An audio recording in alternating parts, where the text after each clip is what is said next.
The city of Lunareth never saw the real sky, not because it was underground or hidden or forbidden, but because it was encased in a grand, seamless dome of translucent stone called the Atrium. The dome stretched from horizon to horizon, clear as melted moonlight rising higher than clouds could ever reach.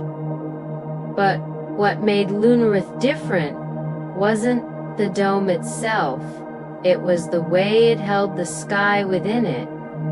At dusk each evening, the interior of the dome shimmered to life.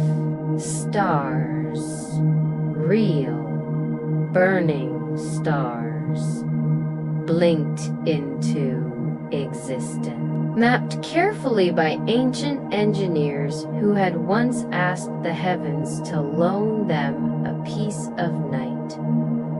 No one knew how they'd done it. Some said the stars were projected, others believed they were harvested light, but they felt real.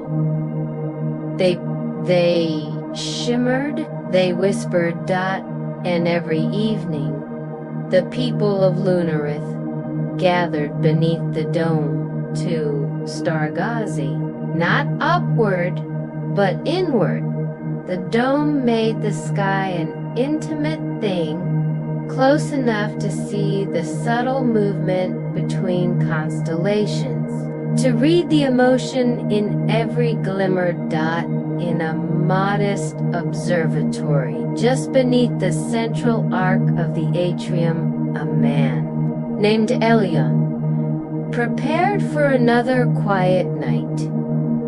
He wasn't an astronomer, though his home looked like one's.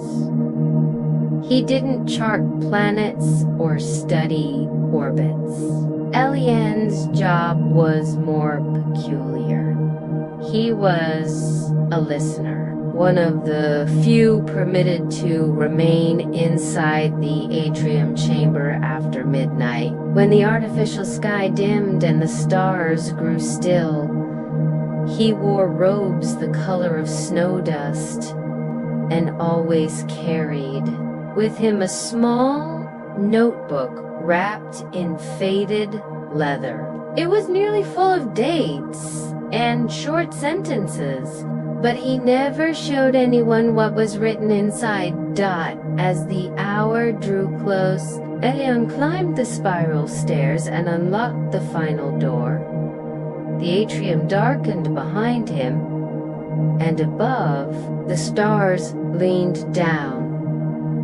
Elion stood beneath the dome with his hands clasped behind his back. The air was cool, filled with the faint, clean scent of mineral dust and echoing time. Above him, a particular star blinked slowly, Vega, painted in aquamarine light, soft and patient. Elion had been visiting the corner of the dome for nearly 6 months, ever since the star began to pulse in an unusual rhythm. Stars, even borrowed ones, did not behave like that without meaning. He opened his notebook. The previous entry read, "Vega flickered twice, then held its breath." The silence felt expectant. Tonight, Vega flickered again, but slower, like it was waiting. Elion leaned on the marble rail and whispered, not words, but breath itself, a silent offering of presence. And the star responded. Its light grew subtly warmer, expanding like a sigh of relief. Around it, Smaller stars dimmed slightly, as if yielding the floor. Vega was speaking, but not in language. In feeling. Elion had always believed that stars carried memory, not information, not stories, but emotion preserved in frequency, a kind of cosmic resonance. And for some reason, the ones inside the atrium had begun sharing those feelings only with him. He didn't know why. He only knew it felt like being seen. He closed his eyes, the pulse of light painting the inside of his lids. In that moment, he felt something stir deep in his chest, a wordless ache. Not sadness, something softer, something he hadn't named in years. Longing. He wrote only one word in his notebook tonight: close. The next evening brought wind. Outside the atrium, something rare and soft, more suggestion than storm. Inside, Elion sat cross-legged on the central platform, surrounded by glass spheres that amplified the dome's quiet. Tonight, no stars pulsed. Not at first, but after an hour of silence, a faint thrum rippled across the interior arc. Not light, but motion. A line of tiny stars, long lit up like a trail of breadcrumbs. Elion stood slowly. They weren't constellations, he recognized. These were drifters, celestial fragments that hadn't held patterns in years. They'd faded from the atrium's usual displays, left behind like loose threads in an unfinished tapestry. And now they were back. He followed them with his eyes, letting his steps mirror the rhythm of their light.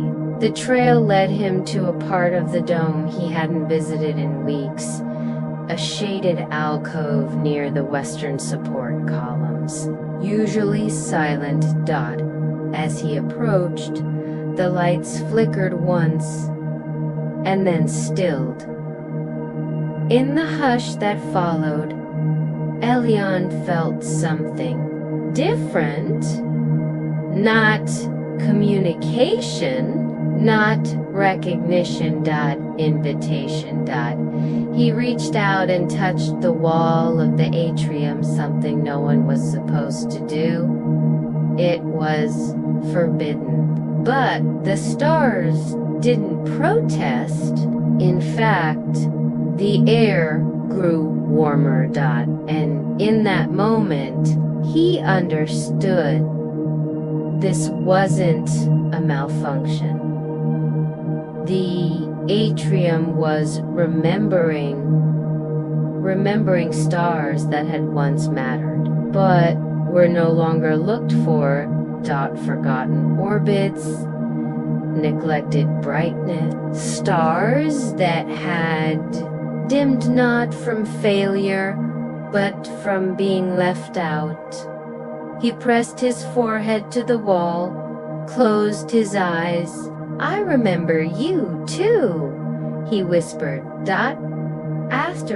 On the fourth night, something changed. There was no central light, no dominant constellation. The dome remained lit gently, evenly, but the stars seemed to hold no hierarchy. They pulsed in tandem, soft as heartbeats, each one equal in glow. Elion sat at the edge of the atrium platform, unsure what to write in his notebook. He had never seen the dome behave this way, and yet it felt right, as if, for once, the sky didn't need a center dot. He removed his boots and let his bare feet rest against the cool tile floor. A breeze moved through the structure. Impossible, he knew, since the dome was sealed, and yet the wind touched his hair, his robes, as if the air itself had chosen to be real just for him. In that moment, he felt weightless. He imagined that if he stood and stretched his arms wide enough, the stars would respond, not out of obligation, but recognition. As he watched, they did. A slow spiral formed overhead. Stars shifting like dancers in a gentle orbit. No leader, no pattern, just rhythm. It was beautiful. But more than that, it was welcoming. For the first time since taking the role of listener, Elion felt not like an observer, but a part of the sky. The dome had no true center. Neither did he.